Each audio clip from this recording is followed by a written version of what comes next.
कह रहा सही सुमेलित कीजिए। पहला कह रहा दीर्घ शिलालेख संख्या 2 धम्मदान। फिर कहता है दीर्घ शिलालेख संख्या 9 प्रशासनिक दौरे।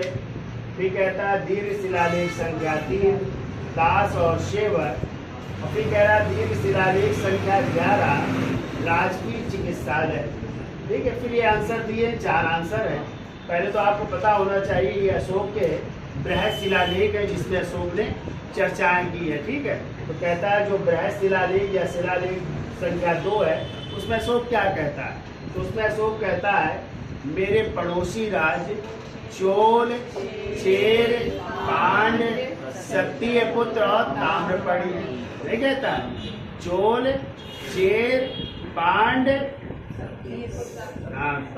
ताम्रपणी। ठीक है, और इसके अलावा जो है वो कहता है कि मैं जो है 2 प्रकार के चिकित्सालयों का भी उल्लेख करता है, एक मनुष्य के लिए और दूसरा पशुओं के लिए भी इसका भी उल्लेख करता है। तो शिलालेख 2 में क्या हो जाएगा? राजकीय चिकित्सालयों का वर्णन किया है। ठीक है, फिर कह रहा है शिलालेख संख्या 9।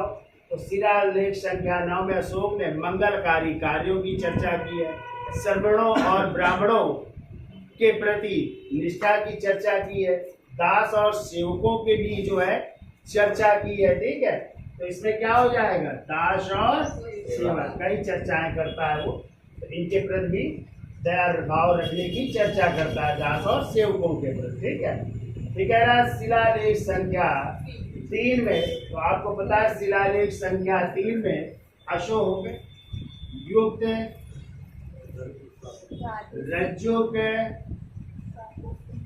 और प्रादेशिक नामक पदाधिकारियों की चर्चा करता और कहता है ये प्रत्येक 5 वर्ष में राज्य का दौरा करेंगे। तो किस दौरे की बात कर रहा है? प्रशासनिक दौरे की बात कर रहा है। ठीक है, तो 3 का शिलालेख संख्या 3 में क्या हो जाएगा? प्रशासनिक दौरे। ठीक है ना। दीर्घ शिलालेख संख्या 11 और इसी में अशोक कहता है धम्म दान ही सर्वश्रेष्ठ दान है।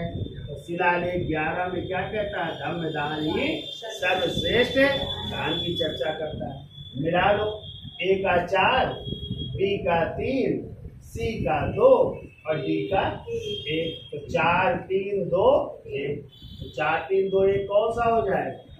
ये आंसर हो जाएगा। तो ये आपका सही है, 4 3 2।